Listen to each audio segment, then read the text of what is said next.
Hello everyone and welcome back to the Colorado Rockies franchise. If you take a look at the standings in the middle of your screen, you might notice that some things have changed. I had an issue with my normal save file, and the only save file I had was quite early on in the season. So essentially I had to re-simulate the entire season, but don't worry, not everything has changed. I still made the trades you saw in the last couple episodes. The only things that have really changed is that technically speaking, Drew Romo did not make his debut, but we're going to pretend that happened anyway. So if we take a look at the standings, here's what's different now. The Diamondbacks, instead of kind of being a bottom feeder, are now top of the NL West at 55 and 36. The Pirates are 56 and 34. This is the team that we traded Ryan McMahon to. It honestly makes the Ryan McMahon trade make even a little bit more sense because now the Pirates are looking to win their division. They would have been looking to upgrade at third base most likely. So I think this is actually an even better trade now. The Braves winning the NL East. The Phillies are not keeping it quite as close this time around. And by the way, the Rockies are a lot worse this time around. We have 11 less wins than we did the last time I simulated this. In the AL West, the Rangers lead at 59 and 32. The Twins are in the lead in the Central at 57 and 35. And the Orioles lead the East at 56 and 35. The Yankees close behind 54 and 38. The biggest difference is that our team is a lot worse and a lot of our stats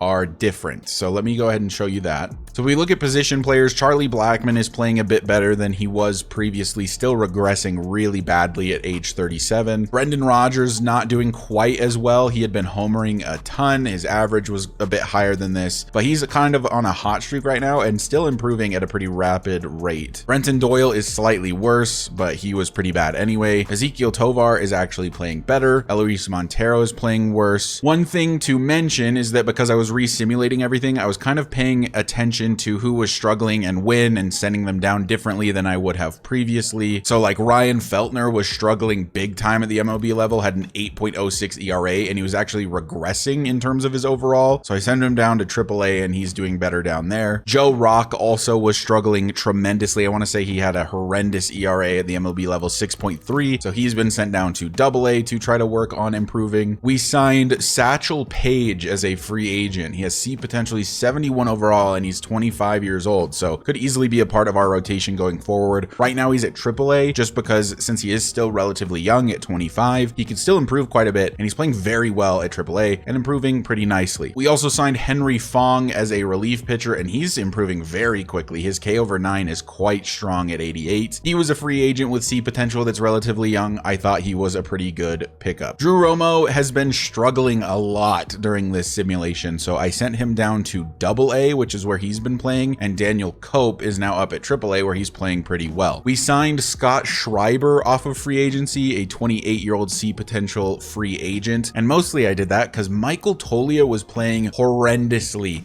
at the MLB level. He was at a 136 average with a 136 OBP. He had not drawn a walk a single time. He didn't have a ton of at-bats to, lessen the blow, I guess, on how bad it really looks, but man, I just couldn't justify keeping him at the MLB level, so I sent him down to AAA, and he's been improving a lot since then. And then Hunter Goodman has been down at AA. Him and Grant Levine have been playing relatively well down there. Grant Levine in particular, 316 average. Sterling Thompson has still gotten the call up to be the full-time third baseman for us. Got off to a really cold start in this simulation, but has kind of balanced out to about what he was doing in my first few videos. Ezequiel Tovar, like I mentioned, is actually playing quite a bit better than he was previously, which is really nice to see, but he's still regressing in his power against lefties and his contact against righties, but he's improving just about everywhere else. Amador has been playing super well at AA, and so I brought him up to AAA, and he's continuing to play super well. Look at how much he's improving though. Power against lefties +8. Yanquiel Fernandez has become our best left fielder, at least in terms of overall. We could absolutely bring him up to the MLB level right now. He's raking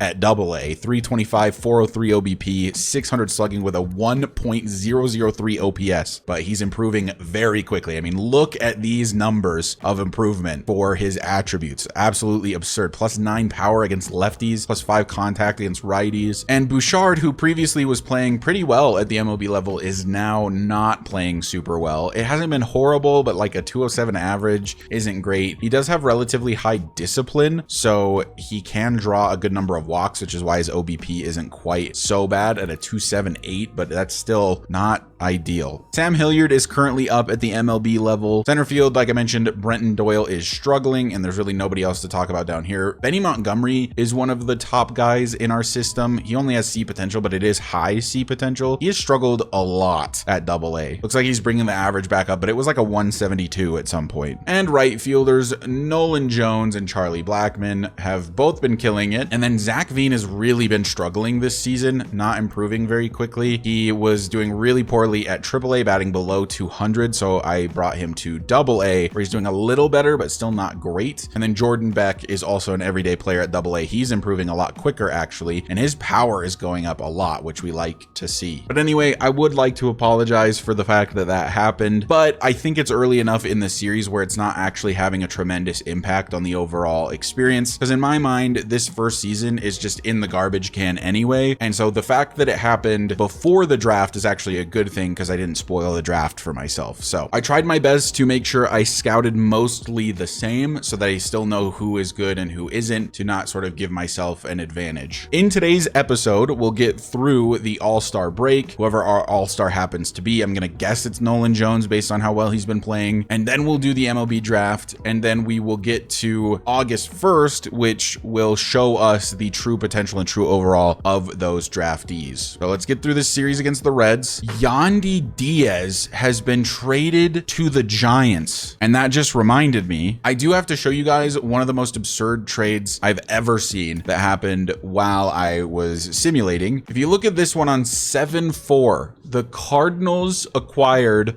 Bobby Witt Jr. from the Royals for center fielder Victor Scott, shortstop Michael Courier, and starting pitcher Connor Thomas. And you're thinking maybe the Royals are trying to get more prospects in their system and they're giving up their best player in order to do that. But I gotta be honest with you, these players that they got are not great. The best one by far is Victor Scott. He is a 68 overall center fielder, 23 years old, which by the way is the same age as Bobby Witt Jr., with only B potential, and that B potential is a true 84. So the guy is going to peak around mid 80s, assuming he ever gets there. The starting pitcher was Connor Thomas, who is a 64 overall, 25-year-old C potential starting pitcher that just looks like he may not even sniff the majors at any point. His true potential is 74. And the shortstop they got is a 66 overall, 22-year-old with C potential, and that C potential is a 79, so close to a B. And to get those three players, the best of which is going to be like an average center fielder, they gave up 23-year-old, 94 overall A potential Bobby Witt Jr., easily the best player on their roster, was not playing well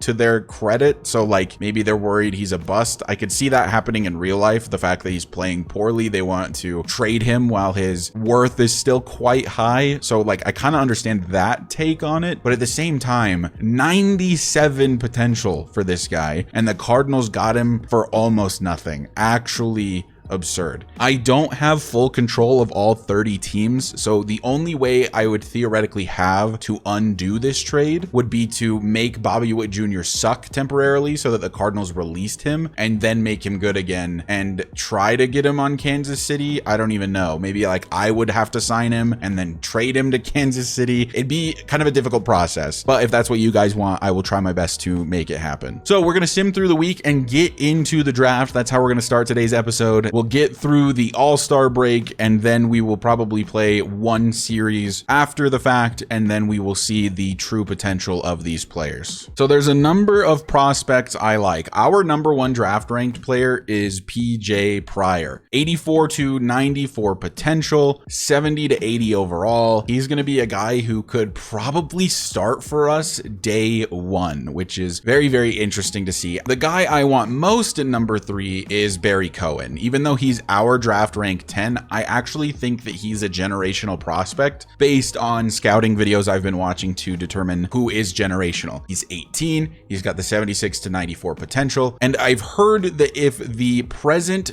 discipline and vision are within 5 of each other, then they have a chance to be generational. I think Barry Cohen is likely the only generational prospect in this draft. Our draft rank number 2 is a guy named Tommy Metzger, and I like Tommy a lot. I don't think we need to take him at number 3 overall because his true draft rank is 60, but he's number 2 on our draft board. Fletcher Stark is a guy that we could potentially take at 3rd overall. He's true draft rank 14, our draft rank 6. My only concern with him is that he looks like he's going to be an absolutely horrendous fielder, and while his present day contact against righties and especially against lefties is actually pretty good, he'd only ever really be able to be a DH. So the fact that his fielding is so low is somewhat concerning to me. Freddie Gonzalez is our draft rank 8. He's an 18-year-old starting pitcher from Michigan. Nothing really hops out at me as very good. In fact, I'm really concerned about that walks per 9. So I'm a little worried about Freddie Gonzalez. He's very high on our board. If we get to a little later in the draft, we might consider him. Jose Zavala is a guy I thought about, another 18-year-old pitcher. He's our draft rank 9. I don't think I would need to take him at 3rd overall, but he could be pretty good. So Alexis Dominguez is a guy that I found with Discovery very, very late. We know his potential is very narrow, 82 to 87, and it looks like his overall is going to be relatively decent as well. He's quite high on our draft board. He's not ranked on the MLB board. And then right next to him, Roberto Mercado is also a first baseman. He's the draft rank 91. He's our draft rank 12. He has 80 to 95 potential, but the overall is going to be a lot worse, but he is 4 years younger. So the question is, do we want to take a guy who's like a pretty for sure thing is going to be a solid player in the MLB? Or do we want to take Roberto and hope that he has higher potential and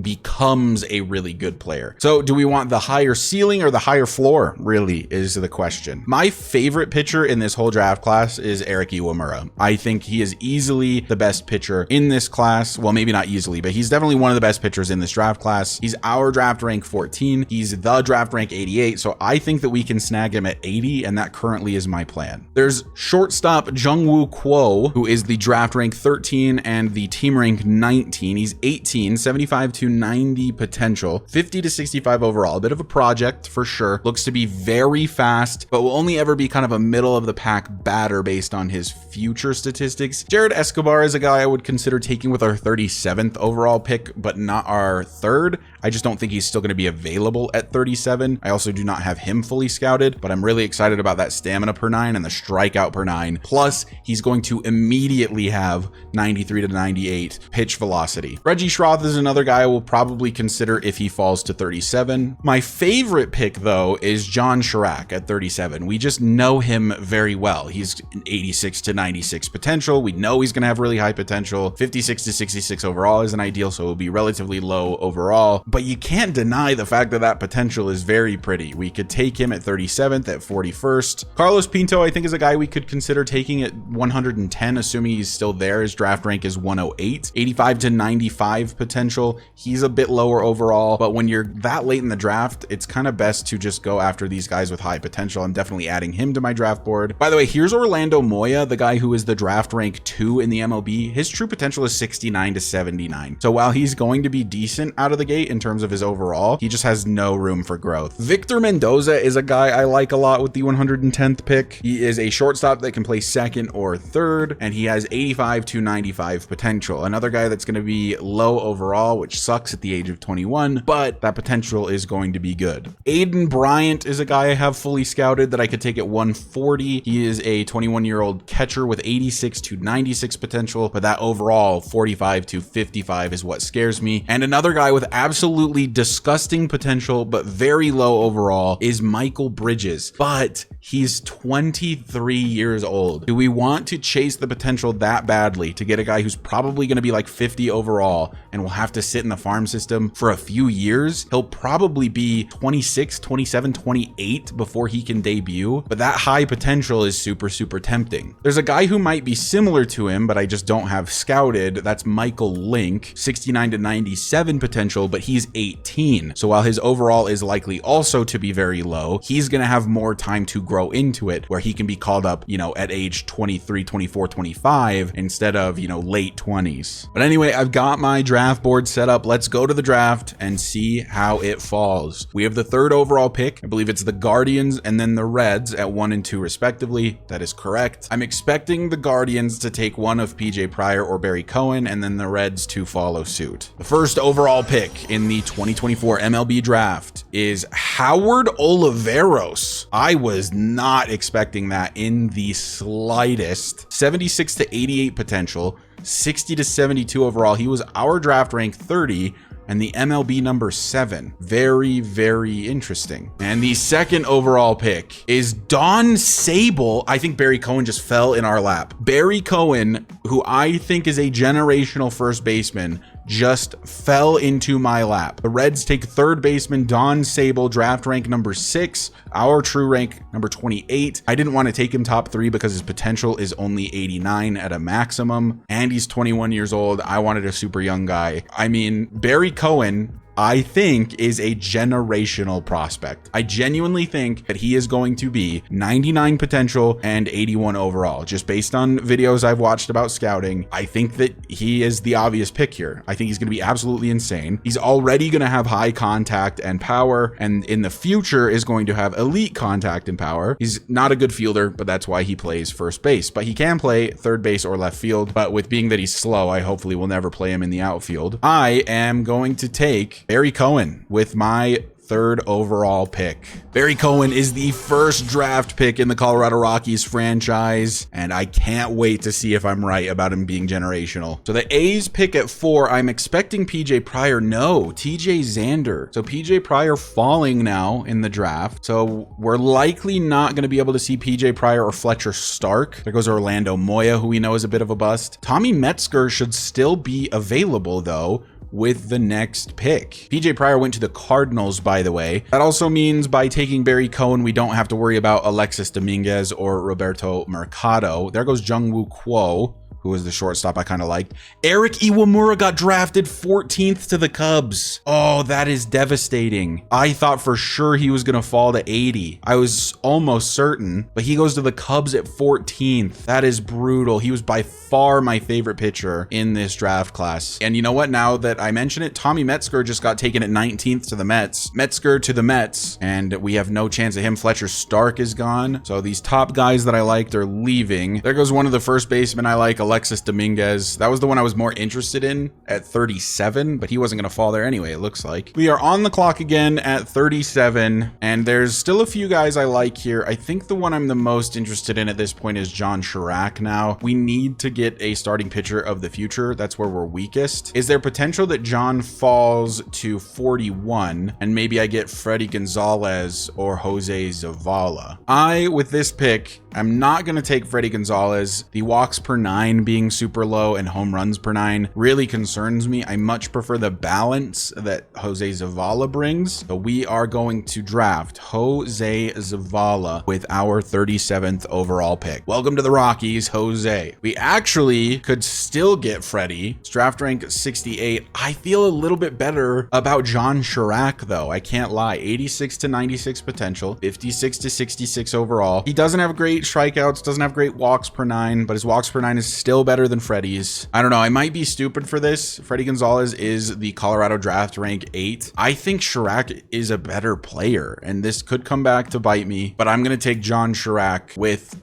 my 40th overall pick. Sorry, 41st overall pick. We've got 2 starting pitchers now, and this is where things get a little crazy because I was going to pick Eric Iwamura at 80, but he got drafted at 14 to the Cubs instead. So here's who's left. Carlos Pinto is a guy I think is probably pretty good with his high potential. I'm just going to take Carlos Pinto with this pick. Get a right fielder. We're obviously loaded at right fielder, but it never hurts to have additional outfielders. You can play other positions as well. Carlos Pinto, welcome to the Colorado Rockies. Man, the shortstop I really liked got taken 90th, so now I cannot take him at 110th. We've only got 50 seconds. I don't know if I want to take these guys this early, but maybe that's all that's left. We go after Taylor Bowers. He was our draft rank 4. He He's a closing pitcher. I'm going to take Taylor Bowers with this pick. Closing pitcher that I don't know really anything about. Could have been a reach. He's only 19 though, and at worst his potential is a 76. And now with pick 140, I'm going to take Aiden Bryant. The 45 to 55 overall really sucks, but 86 to 96 potential is very high. There's not really anybody left that's going to be worth that. But welcome to the team, Aiden Bryant. 86 to 96 potential. He is 21 and his overall is going to suck. So he's going to be a little older when he makes it to the majors, if he ever does, but he'll likely have high potential. So with our final pick, we got to pick between one of these three third basemen or take somebody else.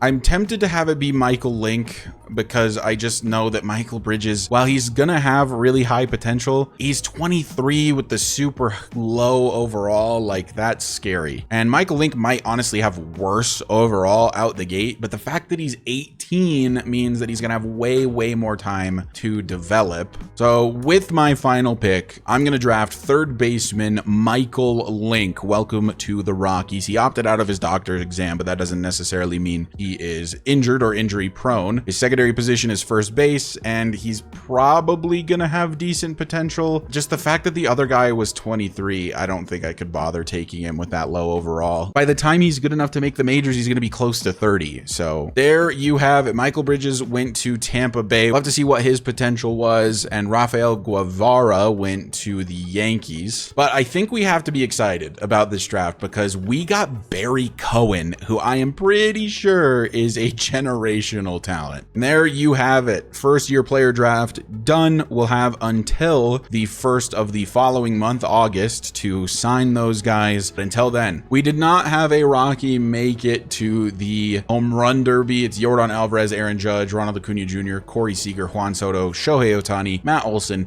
and Austin Riley. 3 Yankees, 3 Braves. So I was going to do a player lock for the All-Star game, but it looks like we don't have an All-Star starter. Nolan Jones did make the All-Star game as the one Rocky, but he's not a starter. So I think we'll probably just sim through the All-Star game then. It's a little boring. There's not really a point in playing it because it doesn't feature any players that we really care that much about. The NL has won the All-Star game. And today is our first day to sign draft picks. So the guy I want to sign the most, obviously, is going to be Barry Cohen. He only has 50% interest, so we're going to leave him in the #1 spot for a couple days. But I'm going to bring John Schrack in because I just think we can probably get him to sign right now, and he has decided to sign, so we do have one of our 2 starting pitchers. And then, of course, we really want to get Zavala, so we're going to bring him into priority number 2, and then priority number 3, at least for now, is going to be Aiden Bryant. But anyway, let's get into a game. Let's play this one against the San Francisco Giants, another game for German Marquez.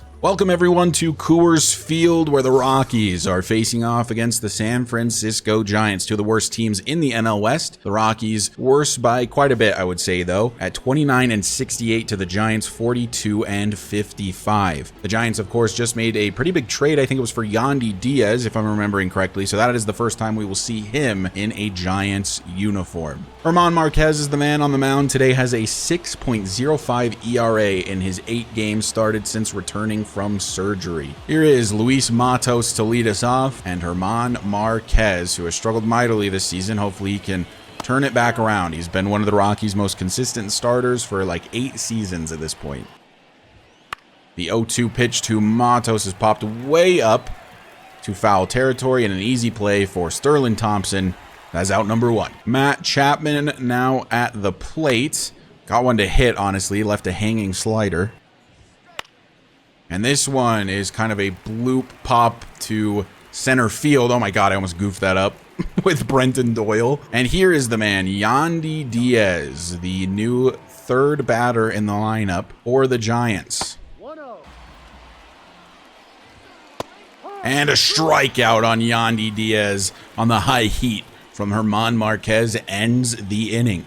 3 up, 3 down, and here come the Rockies. They'll be facing off against Jordan Hicks today, who has an even worse ERA than German Marquez at a 6.32. Charlie Blackmon, the leadoff man, as always, batting a 280 so far this season, which is not too bad. Regression is definitely hitting him like a truck, though, and he just gets worse and worse by the day. This will indeed be his final season as a Rocky, whether or not he retires. we can't justify re-signing him. He's going to be like 66 overall by the end of the season. And just imagine re-signing him at 66 overall at 38 years old. He's going to be like a 60 overall by the end of next season, if not even worse. Got one to hit, popped it way up to left though, and that is out number 1. Brendan Rodgers is batting second, and he is having an okay season, pretty normal for his standards. Would love to see the average and OBP go up, as I'm way late on the sinker.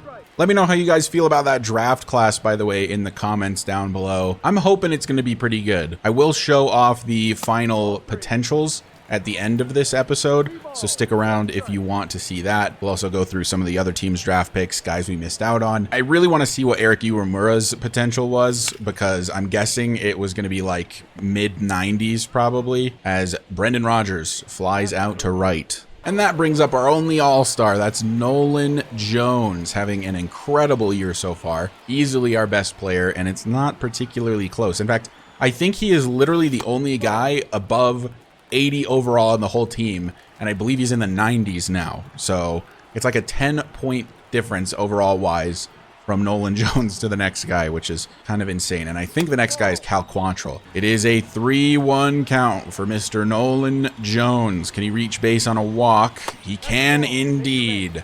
And so we'll see the 4-hitter, which is Elias Diaz, coming to the plate. It was previously Sean Bouchard, but with his struggles against righties, I moved him down a couple of places. I'd rather see Diaz in the 4 spot. 3-1 pitch to Elias. Got one to hit, and he pushed it into left field. It's going to bounce off the wall. Nolan Jones is headed home. He's got decent speed, and the throw is way offline, so he's going to make it there with ease. And the Rockies are on the board first. 1-0 over the San Francisco Giants, as Diaz finally got one to hit, battling throughout that count. Had it at 3-1 and pushed it to the left field wall. So a bit of a 2-out rally here for the Rockies, as Ezekiel Tovar, who's been playing relatively good this season, has come to the plate and looks at a curve right down the middle. 3 balls, 2 strikes. Ezekiel Tovar got one to hit and popped it way, way up, even on good timing. I thought that was, no way, it's out of the park. Wow, I am talking like he just had the worst pop-up ever, but he homered. Ezekiel Tovar, it was an absolute moonshot. I thought it was just dead in left field. I had my head thrown back. I wasn't even looking at the screen. I look back, and it's a home run for Ezekiel Tovar. My bad, buddy. I will never judge your swings too soon again. Gets one to hit off of Jordan Hicks. I thought he popped it way up, and he did, but he popped it up far enough that it went out of the left field wall. So a great start for the Rockies. 2 outs to start, but now 3-0 during a 2-out rally. And Sean Bouchard, who has been struggling this season, now at the plate. Do we consider calling up Yanquiel Fernandez, maybe? He has been absolutely crushing at AA this season. Maybe we give him a bout at AAA first, see if he can continue, and then bring him up to the MLB in about a month's time. Who knows? Ooh, a really good circle change to Sean Bouchard is a strikeout. But 3 runs, 2 of them coming off the Ezekiel Tovar home run that I thought was a pop-out. And the first pitch swinging for Jorge Soler. And that is the first base hit of the day for the San Francisco Giants. Now it is Wilmer Flores at the plate. He cracks one to right field, but not quite deep enough. This one hits Nolan Jones's glove, and he throws it in. 1 gone for Lamont Wade Jr. And a grounder to first. Montero gets the stop. Can Marquez beat him to the bag? He does. And we get 1 out at first as a man advances to second, but there's 2 gone in the inning. Marco Luciano now at the plate. As always, let me know if I'm mispronouncing people's names. It is just because I'm ignorant. Full count for Marquez, and this one is popped to shallow right field, and that'll end the inning. Marquez having a good outing so far. Let's see if the Rockies offense can keep up the good work. Sterling Thompson will lead us off. Does have 5 home runs in his limited time here at the majors, which is pretty good. 233 average. I would love to see go up, but he is a young player still just learning his place here in the MLB. First pitch from Jordan Hicks is a ball. Thompson has brought the count to full. 3 balls, 2 strikes with Montero on deck, and he fouls another one off. And that is ball 4 to Sterling Thompson Jordan Hicks walks another, second walk of the day. And here comes Eleris Montero. Eleris definitely been struggling this season. We definitely just drafted his replacement in Barry Cohen. Whether or not Barry Cohen is at the majors immediately has yet to be seen. No balls, 2 strikes to Montero. That one is a skyscraper. Jordan Hicks seems to get ahead in the count early, often, and then just falls apart in the middle to late part of the at-bat. That could have been ball 4. I felt comfortable swinging at it, though. I said that could have been ball 4. I meant ball 3. There's ball 3 to Eleris Montero. Can we get back-to-back walks to start the inning? We do get back-to-back walks to start the inning, as Montero will reach first on the 3rd walk allowed. But now it's Brenton Doyle, one of the worst guys to have at the plate in this situation because he is just terrible with the bat, batting less than 200 this season. And it looks like an error is going to force a run home. Oh my God, two throwing errors. My goodness, on the same play. I didn't even know how to commentate that. I was stuttering like my life depended on it. I didn't manage to get Brenton Doyle over to second. I probably could have. But man, what should have been an attempted double play goes wildly into right field, and we score a run and advance a runner to third for Charlie Blackmon, who's at the plate now. Still no outs for the Rockies. And Blackmon gets this one through the infield, and that's another base hit, and another run will score for the Rockies. 5 runs with only 3 outs total against. Not a single out in the inning so far. And it looks like they're already going to pull Jordan Hicks out of the game. At the very least, this is a mound visit, but I think that they are telling him to leave. Alex Cobb will come to the plate. A 7.16 ERA on the season. Man, this Giants pitching crew is not doing very well this season. Let's see if Brendan Rodgers can continue the rally for the Rockies. As he gets a pitch to crush on the first one, but pops it about a mile into the air.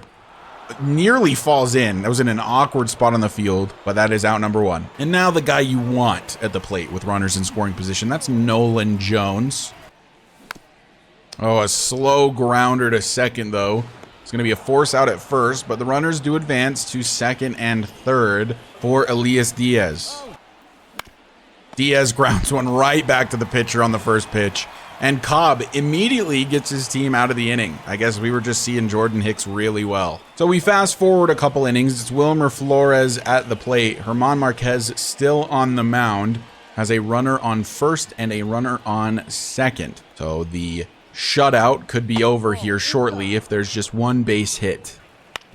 And this is a slow grounder to third, and everyone's going to be safe. Just a weird play, and Sterling Thompson couldn't get his glove on it. Ruled a base hit.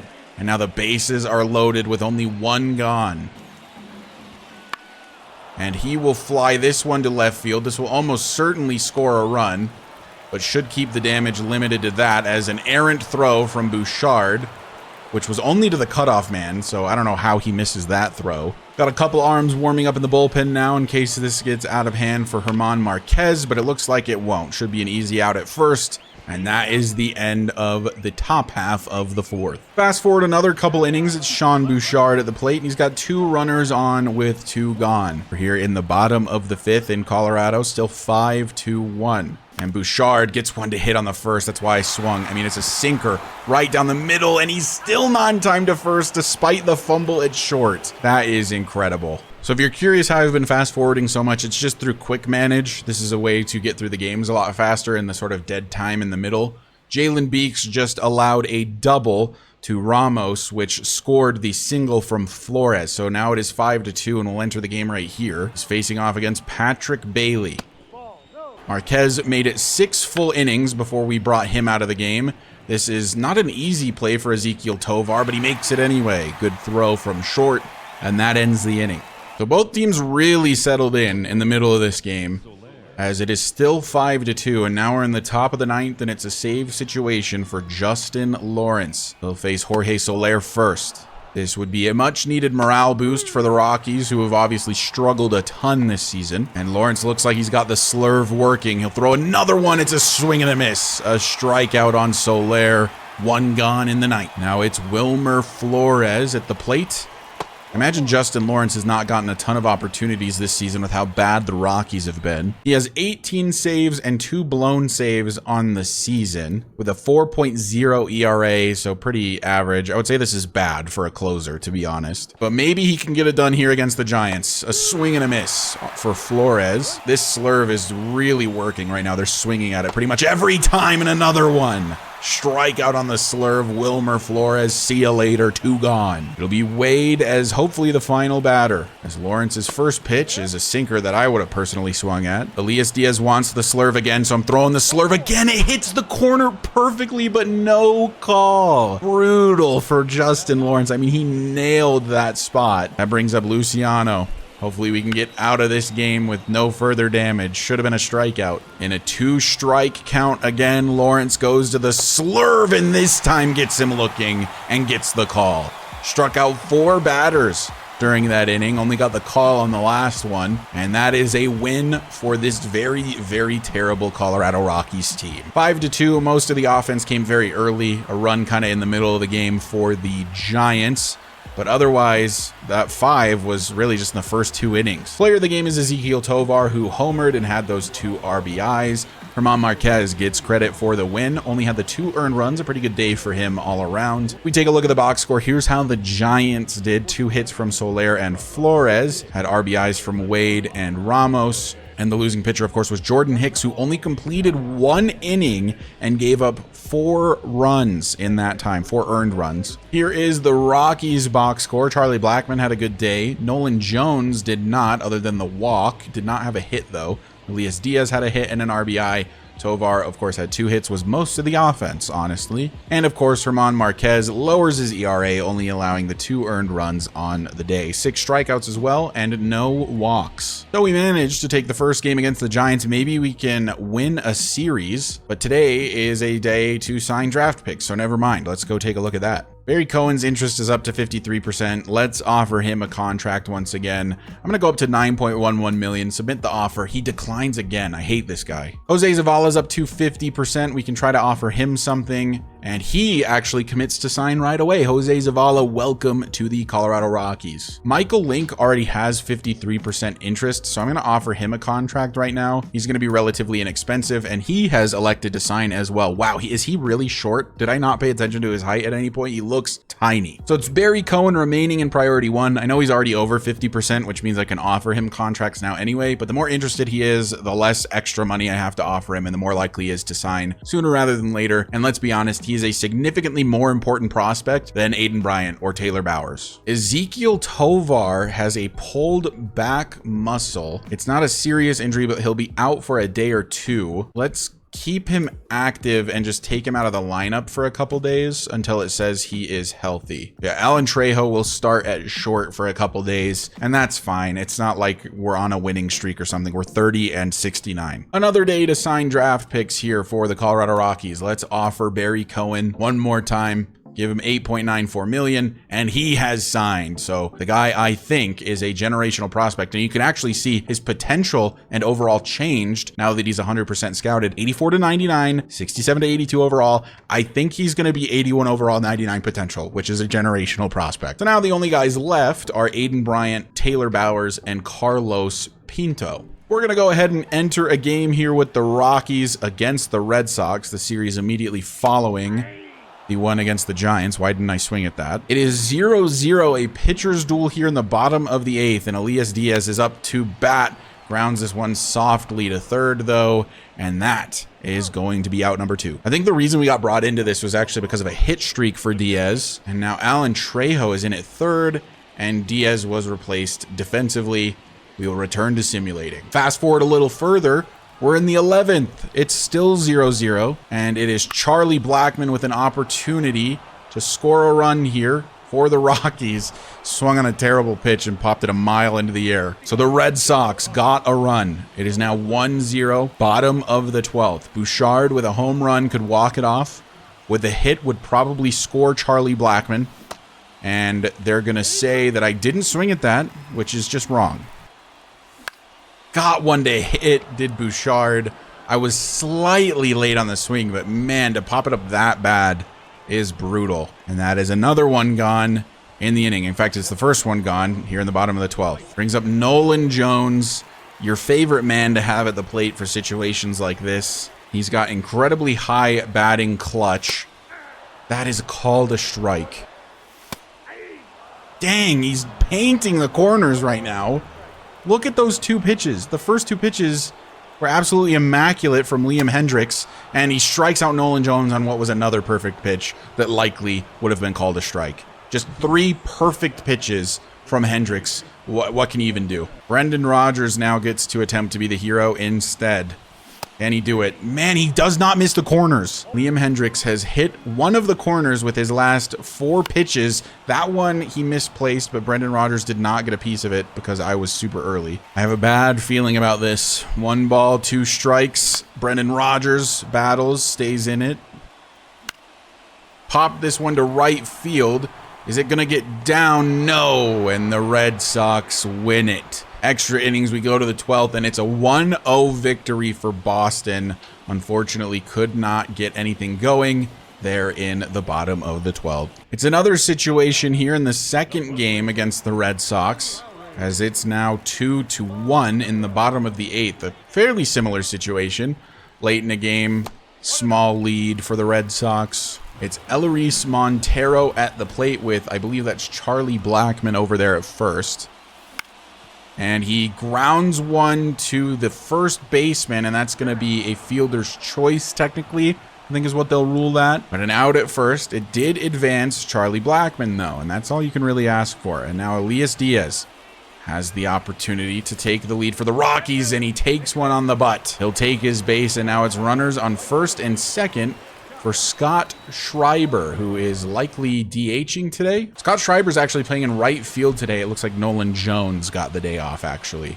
So Schreiber at the plate, late on the fastball. Haven't seen a ton of Schreiber. He is just playing kind of a backup role with the team currently, but was a free agent previously, so I'm sure he'll take it. That is a terrible, terrible pitch to swing at. No balls, 2 strikes, 1 out in the inning. Schreiber swings, grounds to third. He tags Charlie Blackmon, throws to second. This is the most unorthodox double play I've ever seen. A 5-4 double play. And the Rockies lose yet another one because I am terrible at coming in these clutch situations and making things happen. 2-1 is your final. A loss for Cal Quantrill, who gave up the only 2 runs but got no run support. Let's see if we can't get our boys signed. Aiden Bryant, still not overly interested. I'm happy to pay him what his pick says he's worth, and he has decided to sign off of that, and I am totally okay with giving him a little bit of extra money. Taylor Bowers is ready to sign as well, potentially. His pick value is $609K. I'd be happy to go up to that as well. Let's just go up to the actual pick value. I'll go a little under, $559, and we'll submit that. And Taylor Bowers has signed as well. The more we scouted him, by the way, the more his potential was getting narrowed down, 80 to 97. So it looks like he'll probably be a quality reliever in the MLB. Carlos Pinto now at 56% interest, and we're going to offer him like a $732K bonus, and he has decided to sign. So we have officially signed all of our draft picks. We are basically at the trade deadline. We're 33 and 75. We are definitely sellers. Do we look to sell Brendan Rodgers right now to somebody who's looking to contend? I think that I have decided that I'm going to keep Brendan Rodgers for 1 more year. None of these trades are super interesting. None of the AI are willing to give me very much for him. I think they undervalue the fact that he's a potential because he's 27. So I think we let Brendan Rodgers ride out for the season, maybe try to trade him in the offseason or next season. Not to mention that it would be kind of a pain to find his replacement for the rest of the season. So we're going to keep Brendan Rodgers. I have officially decided. We are now 34 and 76, had a pretty terrible July, but started August with a W. And now we can officially view our draft picks and see if Barry Cohen is indeed generational. He does have 99 potential, and he is 81 overall. Barry Cohen fell into our lap at 3, and he is a generational prospect. And we hit on basically everyone. This is a fantastic fantastic draft class. Barry Cohen, a 99 potential. Jose Zavala is only an 86, but he is a 60 overall. So he's already relatively high overall. He can be a AA next season and he'll improve relatively quickly. John Schrack is a 92 potential, 62 overall. His K per 9 and walk per 9 are relatively low, so it might take him a bit longer to get better, but I'm excited about the fact that he has 92 potential. Carlos Pinto is a right fielder that we drafted, has 94 actual potential. He's 57 overall, so a ways to go, and he's a terrible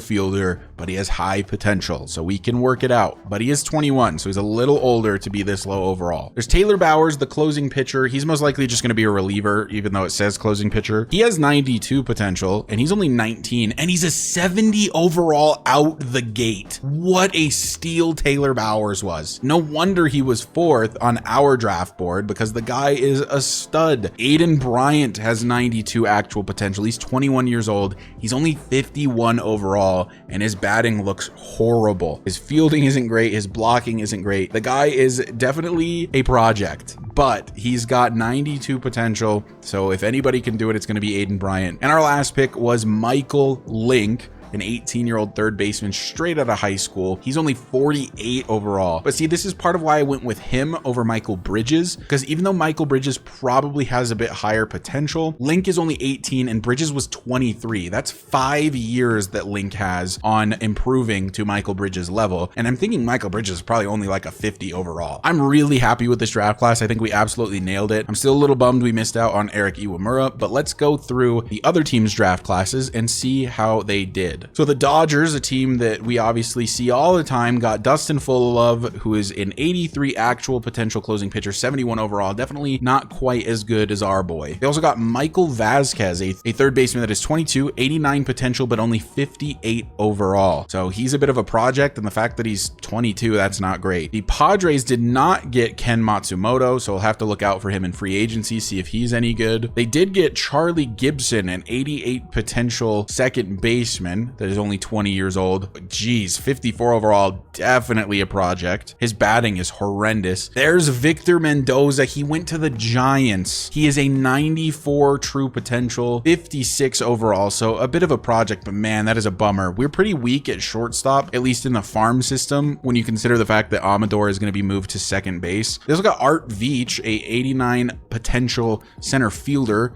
He's also quite a project. And they got Larry Duran. This was a catcher I kind of liked. He is a big time project, 46 overall. My goodness. Wow, the Orioles completely missed on their first round pick. Got Eric Sohn, 67 actual potential. But then they got Enrique Cabrera, who has 92 potential as a closer and is already 64 overall. Not a bad pick. I'm kind of just scrolling through to see big names like Juan Trejo's an 86, but he's only 22. You've got Johnny Drew is an 88 relief pitcher, is 22 years old. There's some guys here who didn't sign, like Cyrus Comstock was a guy I didn't scout much, but I definitely considered it. He has unknown actual potential now because he did not get signed. Michael Bridges went to the Rays. He has 98 potential. His actual potential is 98, but he's 23 years old. He's 56 overall. He's actually a bit better than I expected. He's got decent power. His contact is kind of lacking. His vision, discipline, and clutch for being a brand new player are not bad. He's a terrible fielder, but he has 98 potential. Fletcher Stark is a guy I nearly drafted 3rd overall. If Barry Cohen hadn't fallen to me, it very likely would have been Fletcher Stark. He has a 91 true potential. He's a 66 overall. Really good contact against righties and especially against lefties. Really good plate vision and discipline, but he is a horrific fielder. Really bad fielder. They also got center fielder David Stout, who is an 87. Orlando Moya, who was listed as like the MLB rank 2 or 3, only has 73 actual potential. He does have 97 stamina, but man, to take a guy this early and have him only be 73 potential, the White Sox, again, continuing to be a poverty franchise. Howard Oliveros, the 1st overall pick, is only 80 potential. He's 64 overall. He tanked down my draft board the more I scouted him. So I guess they either liked what they saw or they didn't scout him fully. I don't know, but he is definitely not worth a 1st overall pick. Only 80 true potential. They did get another shortstop that seems to be relatively good potential. That's Pablo Perez, 51 overall. B potential, which is 89. The Royals got a couple guys that are pretty good. Kerry Hafey and Mike Kaiser are both 88 and 89 potential respectively. They did miss out on signing a couple of their guys. Garrett Masterson is an 88 potential left fielder drafted by the Twins. The Angels also had a pretty horrible draft. Everyone is in the 70s except for Jesus Peralta, who's an 87 third baseman, but he's 22 and he's only 51 overall. TJ Xander was a guy high on the MLB boards, only 83 actual potential, but he'll likely be a quality starter in the MLB. He's already a 69 overall. Here's Jung-Woo Kwo, the shortstop I did consider in the first round. He's only 81 true potential. He's only 56 overall. This guy's a big time project. It'll be a while before he is in the majors. The Rangers' first pick was Sean Salazar, who has D potential. Brutal whiff from the Rangers. The Braves kind of whiffed as well. I mean, 78 is respectable. Like, these guys could turn out to be starters someday, but man, nobody in the 80s, two guys in the 60s. Not a good draft class from the Atlanta Braves. Here is Freddie Gonzalez. I picked our guy over Freddie. Freddie does have one higher potential, I believe, 87, but that walk over 9 is so concerning, especially the home run over 9 as well. He's got slightly higher potential at 57 overall. I think Zavala is going to be better. I just think it's going to be really, really hard to develop Freddie when he is just constantly giving up home runs and walks. Tommy Metzger that the Mets got is 95 actual potential. Dude, he was like 60 something on the draft board. He was definitely going to be my 37th overall pick, assuming he fell. He obviously did not, and for good reason. This guy looks really good, like all around balanced, good contact, a little weak on the power admittedly, but he's got good vision, good discipline, pretty solid fielding considering he's 18. Man, oh, that feels bad to miss out on Tommy Metzger. This guy's gonna be so good. Reggie Schroth was a guy that I liked quite a bit at 21 years old. 64 overall B potential, which is 88 true potential. Eric Iwamura is a 94 actual potential. Oh man, that is brutal. I wanted him so bad. I really thought he'd fall because he was 88th on the MLB draft board. Has low home run over 9 and hit over 9, so he's gonna give up a lot of home runs and a lot of hits, but his K over 9 is decent to start. His walk over 9 is decent to start. His control is not bad, all things considered. 94 true potential, 61 overall, 18 years old. They also got Roberto Mercado, which was one of the first basemen I liked if we didn't get Barry Cohen. He has a potential. He's a 59 overall, really high contact already. 66 and 80 contact out of the gate with 77 clutch. That is absurd. He's only 59 overall, but man, those stats, you could play him at the majors tomorrow. Don Sable, who went second overall, is 80 actual potential. He is 67 overall, so he's decent, but the Reds passed up on Barry Cohen, and I bet they are kicking themselves. Here's Derek Bagley, a second baseman that I was pretty fond of. He's a really, really good fielder, but just absolutely horrendous with the bat. Reminds me a lot of Brenton Doyle if Brenton Doyle were a second baseman. Andres Molina was a pitcher that looked pretty good that the Pirates ended up with, and his K over 9 and walk over 9 are really bad. PJ Pryor, who I would have considered taking had Barry Cohen not been available, is only a 79 true potential. 65 overall, really good fielder already. Not great speed though, only at 62. Decent power and contact against lefties, pretty weak against righties, especially in the contact department. A bit of a project, and considering the fact that he's only C potential,